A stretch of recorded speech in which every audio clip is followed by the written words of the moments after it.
Bonjour.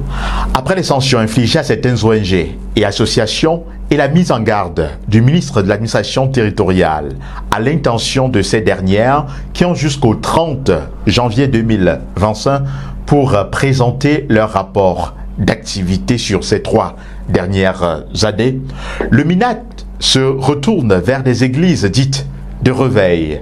Ces regroupements religieux jusqu'au 15 février prochain pour se conformer. La réaction de Paul Atangandi suscite de vives réactions de la part des adeptes de ces églises dites de réveil. Écoutons-les. Ils se sont exprimés au micro des Côtes 237. En réalité, cette mesure, personnellement, cache quelque chose. Parce que ces églises ont toujours existé. On ne leur a jamais exigé quoi que ce soit. Mais si ça arrive maintenant, ça veut dire que dans certaines églises, il doit y avoir des agendas cachés. Si vous regardez le programme économique du Cameroun pour l'année 2025, concernant l'administration territoriale, justement, il y a un point d'honneur qui est mis sur les financements occultes de certaines organisations à société civile. Et on est obligé de chercher à vouloir encadrer cette activité. Bon, il ne me souvient pas que dans les églises qu'on appelle églises traditionnelles, vous avez suivi un jour qu'on allait fermer une église traditionnelle.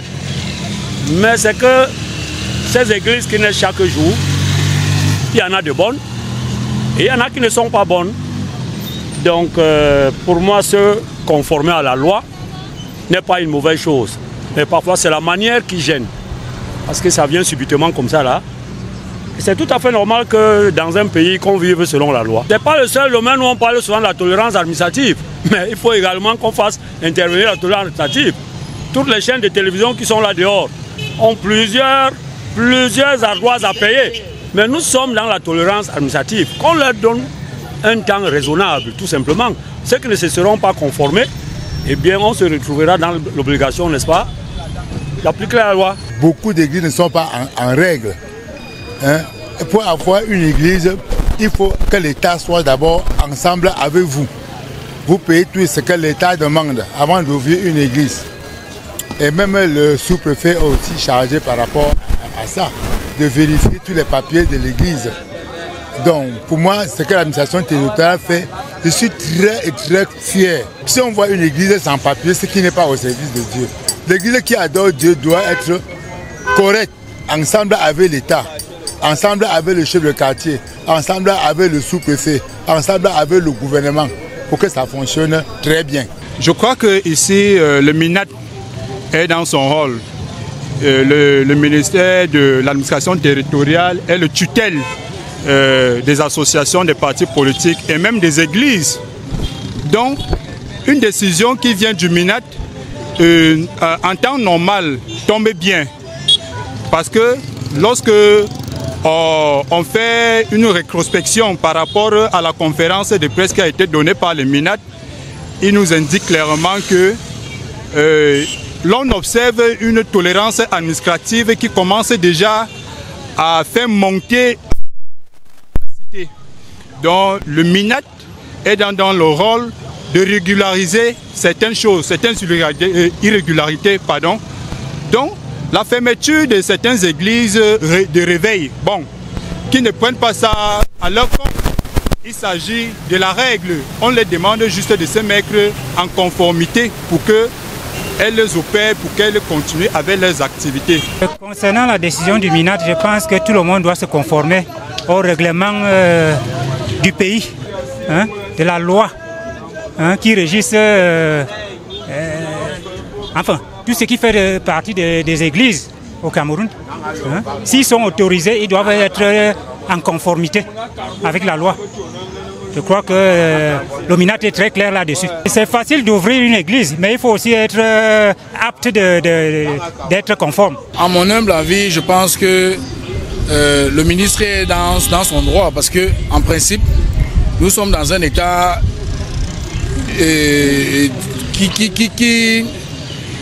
donc je veux dire quoi, nous sommes dans un état qui est bien régulé. Donc du coup, si des églises sont permis d'ouvrir et de commencer à faire des enseignements sans pouvoir se prononcer pour la légalisation. Moi, je pense que le ministre est dans son plein droit. Si déjà on a laissé faire pendant tout ce temps, justement parce qu'il s'agit d'abord de Dieu qui est l'être suprême, à laquelle nous sommes censés tous bien l'adorer.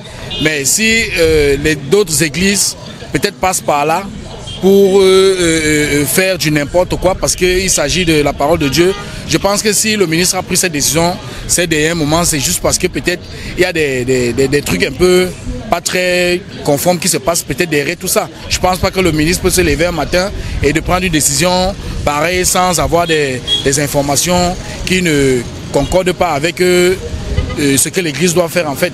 Les églises, beaucoup dérangent, ils ennuient. Pourquoi ils ne sont pas avec ce pasteur même que nous voyons, les bonbons pasteurs là, hein, beaucoup sont des malhonnêtes, des escrocs. Hein. C'est normal de payer ses papiers pour être pasteur ou bien pour exploiter l'église. Même ici chez nous à Yaoundé 4, une fois le préfet, l'ancien préfet qui était mort là, Basileken, il avait fermé les églises. Nous savons ça. Il a fermé presque toutes les églises de Yaoundé 4 par rapport au bruit. Ils ont ouvert les portes après, mais là je ne sais pas, ils ne peuvent pas te dire qu'ils sont en règle. Ils ne sont pas au service de Dieu. Beaucoup sont au service du diable. Et à l'époque, à notre époque, quand on grandissait, on connaissait seulement 3 églises. Hein? Catholiques, protestants et musulmans. Hein? Les églises réveillées, tout ça. Le feu président, hein? Quand nous on grandissait, le feu président, il interdisait ça. Hein? C'est ça qui amène beaucoup les sectes.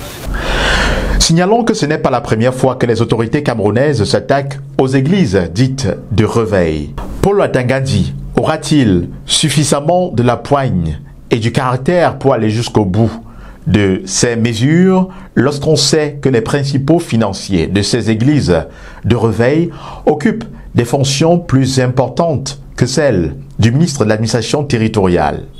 C'est ici que nous mettons un terme à cette autre édition de Ce que pensent les gens sur Echo 237. Mesdames, Messieurs, j'espère que vous avez pris du plaisir à écouter les avis des uns et des autres rencontrés dans les rues de la capitale politique du Cameroun. Merci de rester sur Echo 237, votre chaîne de valeur, et surtout abonnez-vous massivement. Je suis Thierry Katé, journaliste reporter d'Images. À très bientôt. Obama Design, l'expertise avérée dans les BTP, une entreprise spécialisée dans la conception des plans architecturaux, la conception des plans de construction 2D et 3D. Vous y êtes, Obama Design, la référence internationale dans l'étude, la conception et la réalisation des bâtiments et travaux publics accessibles à toutes les classes sociales. Obama Design, c'est l'entreprise dont vous avez besoin pour des travaux de finition, de décoration et d'aménagement de vos constructions. Obama Design, c'est une équipe d'ingénieurs et techniciens en BTP qui s'active quotidiennement pour que chaque client soit livré clé en main et dans les délais. Obama Design, lorsque votre rêve devient une réalité.